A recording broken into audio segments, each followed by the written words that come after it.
చాలా కాలం క్రిందట యెరూషలేములో ఒక విలువైన వ్యక్తి ఉన్నాడు. ఆయనే యేసుక్రీస్తు.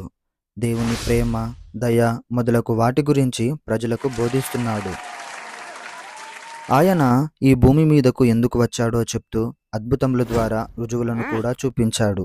అయితే కొంతమంది పెద్దలకు అది నచ్చలేదు. యేసును చంపాలని ఆలోచన చేశారు. దానికోసం యేసు శిష్యుడైన యూదా ఇస్కరియోతుకు 30 వెండి నాణెములు ఇచ్చారు. ఈ యూదా ఇస్కరియోతు ఎక్కువగా డబ్బునిష్టపడే వ్యక్తి. ఒక రాత్రి యేసు గెత్సెమనే తోటలో ప్రార్థన చేస్తుండగా యూదా సైనికులతో వచ్చి యేసును కౌగిలించుకున్నాడు. అది సైనికులకు ఈయనే యేసుక్రీస్తు అనే గుర్తు. యేసుక్రీస్తును వారు పట్టుకొని ప్రధాన యాజకుని దగ్గరకు తీసుకెళ్లారు. అక్కడ పెద్దలు ఎన్నో ఆరోపణలు, అబద్ధ సాక్ష్యములు చెబుతున్నారు. తర్వాత ఆయనను చంపాలని రోమన్ల అధిపతి అయిన పొంతు పిలాతుకు అప్పగించారు. పిలాతు ఎన్నో ప్రశ్నలు అడిగాడు, కానీ యేసు ఏ ఉత్తరమూ ఇయ్యలేదు. దానికి ఆశ్చర్యపడి పిలాతు యేసును ఏం చెయ్యాలని ప్రజలను అడిగాడు. పెద్దలు ప్రజలను ప్రేరేపించినందుకు అందరూ యేసును సిలువ వేయమని అరిచారు. పిలాతు యేసును సైనికులకు అప్పగించాడు. వారు యేసును కొరడాలతో కొట్టి తల మీద ముళ్ళ కిరీటము పెట్టి ఆయనను అపహాసించారు. ఇక ఆయన మీద ఒక బరువైన సిలువను మోపి గొలగొతా కొండ మీదకు తీసుకెళ్లారు. దాన్ని కపాల స్థలమని కూడా అంటారు. అక్కడ ఆ సిలువకు మేకులతో కొట్టి పైకెత్తి వ్రేలాడదీశారు.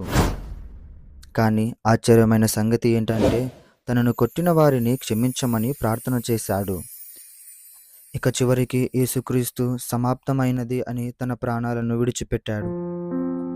దీన్ని చూసిన వారి హృదయములు మెత్తబడ్డాయి. ఆ ప్రదేశం మొత్తము చీకటి కమ్ముకుంది. భూమి వణికింది. అక్కడున్న శతాధిపతి అందరూ ఆశ్చర్యపోయి నిజంగానే ఈయన దేవుని కుమారుడని చెప్పుకున్నారు. యేసు శరీరమును శిలువ మీద నుండి క్రిందకు దింపి ఒక గుహలో ఉంచి పెద్ద రాయితో మూశారు. ఎవరు దొంగలించకుండా సైనికులను కాపలాగా ఉంచారు. అయితే 3 రోజుల తర్వాత ఒక అద్భుతం జరిగింది. స్త్రీలు కొంతమంది సమాధిని చూడటానికి వచ్చారు, కానీ అది ఖాళీగా ఉంది. ఒక దేవదూత, భయపడకుడి, యేసు ఇక్కడ లేడు, తాను చెప్పినట్టుగానే తిరిగి లేచాడు అని చెప్పాను. యేసుక్రీస్తు తిరిగి లేచిన తర్వాత తన్ను తాను రుజువుపరుచుకొనుచు అనేకులకు కనిపించాడు. చనిపోయిన తర్వాత కూడా జీవం ఉంది అని తెలియజేశాడు. దీన్ని ప్రపంచానికి తెలియజెప్పమని తన శిష్యులకు చెప్పాడు. ఇక చివరకు ఆయన పరలోకానికి ఆరోహణమైపోతూ తన పరిశుద్ధాత్మను తోడుగా పంపిస్తానని వాగ్దానం చేశాడు. ఆయన త్యాగం, పునరుత్థానం క్రైస్తవ జీవితానికి గట్టి విశ్వాసం. దేవుడు మనిషిని ఎంత ప్రేమిస్తున్నాడో ఈ చిత్రం మనకు తెలియజేస్తుంది.